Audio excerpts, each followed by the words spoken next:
तो दोस्तों आज एक बहुत अच्छा जैकपॉट टाइप का ट्रेड यहाँ पर बना है और इसका पूरा लॉजिक समझाऊंगा, क्या रीज़न था, आप कैसे कैप्चर कर सकते हो, ये सारी चीज़ें हम देखेंगे।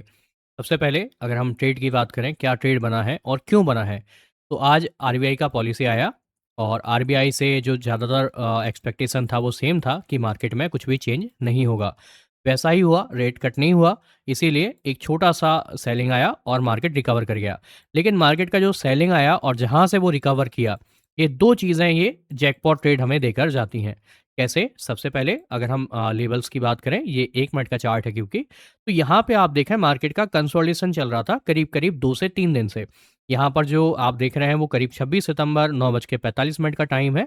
यहाँ से आप हर बार यही लेवल को रेजिस्टेंस ले रहे थे। जैसे यहाँ पर आया, ये यहाँ पर गैप था, यहाँ पर भी गैप रहा, सेकंड टाइम आया, थर्ड टाइम आया और इसके पहले 2 बार हम यहाँ पर भी देख रहे हैं। तो ये रेंज हमारे लिए एक अच्छा रेजिस्टेंस बना हुआ था। आज मॉर्निंग के अंदर हम ब्रेकआउट करके निकले थे, लेकिन होता क्या है, मॉर्निंग के ब्रेकआउट ज़्यादा सक्सेसफुल नहीं होते हैं। इसीलिए ब्रेकआउट के साथ एंट्री नहीं बनाया था और वेट किया। जब वेट किया तो ये वाला फॉर्मेशन आपको हमेशा दिखाई देगा यहाँ पर। जब भी एक शार्प सेलिंग होता है किसी भी लेवल से, तो जनरली रिकवरी भी क्विक आता है अगर वहीं पर सपोर्ट बना हुआ हो। ये हर बार नहीं होता है, लेकिन जहाँ पर इंपॉर्टेंट सपोर्ट दिखाई दे वहाँ से रिकवरी बहुत क्विक आ जाता है। और जब मार्केट का गिरने का एक्सपेक्टेशन नहीं हो और एक्चुअली मार्केट में कोई नेगेटिव न्यूज़ ना हो, तो क्या होता है, मार्केट सेलिंग के लिए जाता है, बहुत क्विक सेलिंग आता है 3 मिनट। लेकिन ये थर्ड कैंडल के बाद से, ये फर्स्ट कैंडल है आपका टॉप का, सेकंड सबसे बड़ा कैंडल, थर्ड कैंडल।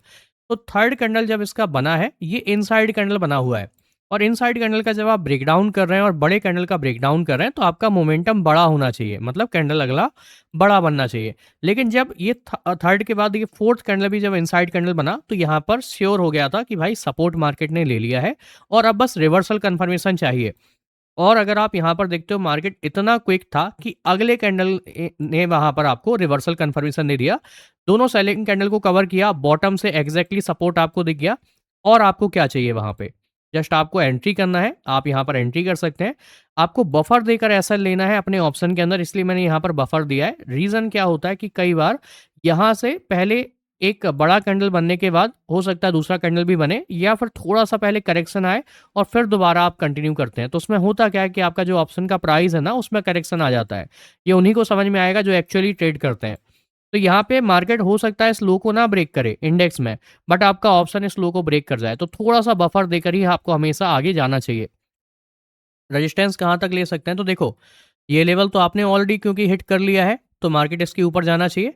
हाँ, एक ये जरूर है आपका फियर कि भाई 55,000 है, तो जो कि राउंड लेवल होता है, तो आपको यहाँ पर एक रेजिस्टेंस देखने के लिए बाय डिफॉल्ट ही मिल जाता है जब भी हम बड़े राउंड लेवल की तरफ जाते हैं। तो ये डेफिनेटली आपके लिए थोड़ा सा एक चैलेंजिंग पॉइंट हो सकता है। लेकिन हम टारगेट कहाँ तक रख सकते हैं, तो टारगेट हमें देखना है प्रीवियस रेंज कहाँ पर है।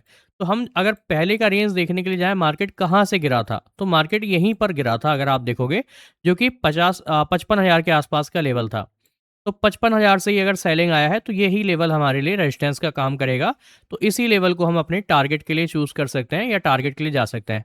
टारगेट हम इतना बड़ा इसीलिए प्लान कर रहे हैं क्योंकि मार्केट में न्यूज़ आया है।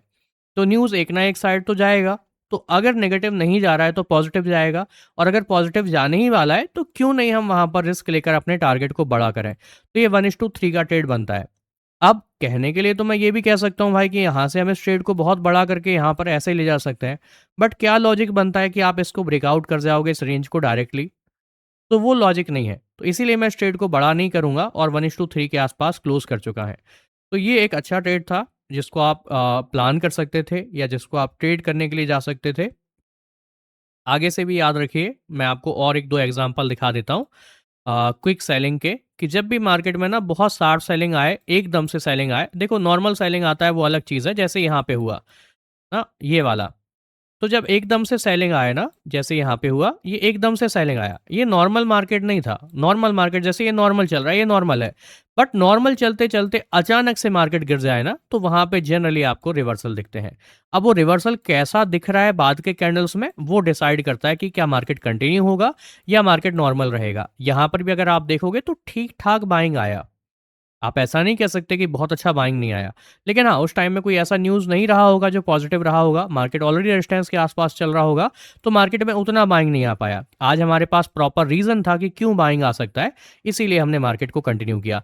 अदरवाइज़ आप जभी भी देखेंगे कि मार्केट में बहुत क्विक सेलिंग आएगा, जैसे यहाँ पर हुआ, ये नॉर्मल सेलिंग है वैसे, बट बाइंग आपको देखने के लिए मिल जाता है। तो जब भी मार्केट बहुत फ्लो के साथ गिरेगा, जैसे ये ओपनिंग के साथ गिरा, तो इमीडिएटली मार्केट रिकवर किया। तो ये सोम सेम लॉजिक के ऊपर मैंने आज ट्रेड बनाया था, जो कि आपको करीब-करीब 1:3 का टारगेट बहुत आसानी से दे सकता था और मैंने टारगेट का लॉजिक भी बताया। हाँ, मैं फालतू में ये नहीं बोलना चाहूँगा कि भाई हम यहाँ से भी कंटिन्यू कर लेते, हम और आगे 200 पॉइंट के लिए चले जाते, 300 पॉइंट के लिए चले जाते। देखो, ग्रीड कभी भी खत्म नहीं होने वाला है और एक दिन में मार्केट भी नहीं खत्म होगा। तो अपनी ग्रीड को बचा कर रखें आगे के लिए, आगे भी बहुत मौके आएँगे। तो मेरे लिए इतना टारगेट काफ़ी था जो मैंने यहाँ कहीं पे बुक किया है इसको, अपने प्रीवियस रेजिस्टेंस के आस-पास पे, जो कि करीब-करीब 1:3 के आस-पास का टारगेट देकर गया है। तो बहुत अच्छा जैकपॉट ट्रेड था, सीखने के लिए इससे हमें काफ़ी कुछ मिलता है।